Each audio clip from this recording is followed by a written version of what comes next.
নমস্কার বন্ধুরা, আমি শুভম চলে এসেছি নিউজ বাণী বাংলার দুর্দান্ত একটা এপিসোড নিয়ে আপনাদের সঙ্গে। বন্ধুরা, পশ্চিমবঙ্গে বিধানসভা নির্বাচন আর কয়েকটা দিন বাকি। এই সময় বিভিন্ন সংস্থা তাদের রিপোর্ট নিয়ে এসছে, বিশেষ করে কোন দল কত আসন পেতে পারে সেই নিয়ে একটা বেশ চর্চার বিষয় তৈরি হয়ে গেছে। কারণ বিধানসভা নির্বাচন যদি আমরা দেখি, হাতে গোনা মাত্র কয়েকটা সপ্তাহ। এই সময় বিভিন্ন পাড়ার চায়ের দোকান থেকে শুরু করে ট্রেনে বাসে সব জায়গায় আলোচনা হচ্ছে কোন দল জিতবে, কোন দল হারবে, কোন দল বেশি আসন পাবে। এই অবস্থায় আমরা নতুন একটা সংস্থার সমীক্ষা রিপোর্ট আজ আপনাদের কাছে নিয়ে এসেছি। এই সংস্থাটির নাম হচ্ছে ভোটস্কোপ। এই ভোটস্কোপ সম্পূর্ণ পশ্চিমবঙ্গের সব প্রত্যেকটি জেলা ধরে ধরে একটি সমীক্ষা করেছে এবং সেই সমীক্ষা তাদের সামাজিক মাধ্যমে পোস্ট করেছে।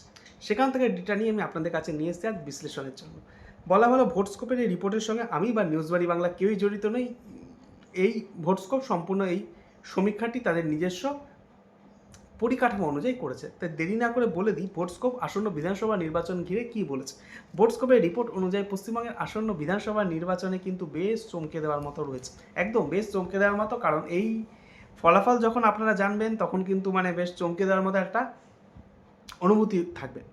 তাই দেরি না করে শুরু করা যাক, ভোটস্কোপ আসন্ন বিধানসভা নির্বাচনে ঠিক কী ইঙ্গিত দিয়েছে। ভোটস্কোপের রিপোর্ট অনুযায়ী পশ্চিমবঙ্গের আসন্ন বিধানসভা নির্বাচনে বিজেপি পেতে পারে 165টি আসন, তৃণমূল পেতে পারে 118টি আসন, কংগ্রেস পেতে পারে 4টি আসন, অন্যান্য পেতে পারে 3টি আসন। একদম এদের রিপোর্ট অনুযায়ী বিজেপি ম্যাজিক ফিগার পার করে একক সংখ্যাগরিষ্ঠ দল হতে পারে আসন্ন পশ্চিমবঙ্গের বিধানসভা নির্বাচনে।